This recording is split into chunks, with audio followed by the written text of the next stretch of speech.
कटल से यार पिता बनले भतार प्यार कइल सफल हो गई कि पिता कटल से यार पिता बनले भतार प्यार कइल सफल हो गई।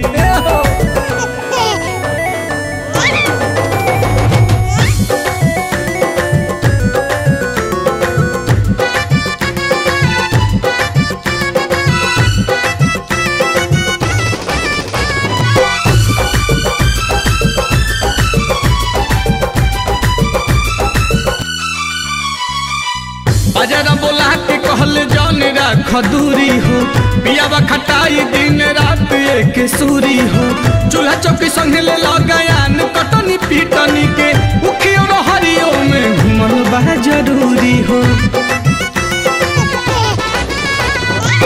बाजारा बोला के कहल जान राख दूरी हो पियावा खटाई दिन रात एक सूरी हो चूल्हा चौकी संगे ले लगायान कटनी पीटनी के उखियो हरिया में घुमल बा जरूरी हो।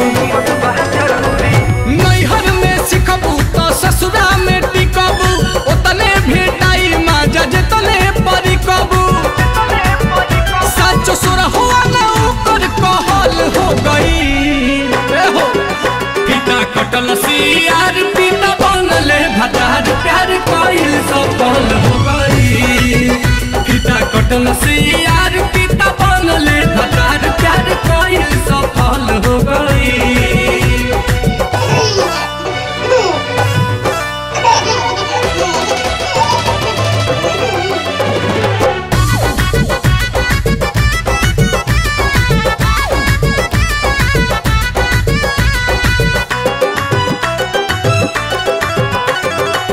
कई के भरोसा कईनी बतिया पयमल हो उनके हदेन बानी ससुरा में जमल हो एक एक चीज सुगायस ओ सिखवल कई के ट्रेंड हमके भेजले नील कमल हो।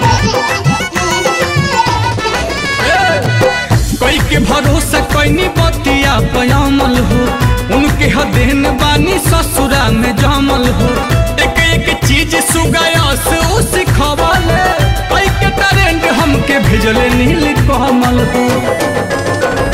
सोनू सुधा करके सको ना भइल रंग लाइल मेहनत यारवे के कइल मुँह बबुआ के ओकरे नकल हो गई पिता कटल से यार पिता बनले भतार प्यार कइल सफल हो गई पिता कटल से यार पिता बनले भतार प्यार कइल सफल हो गई।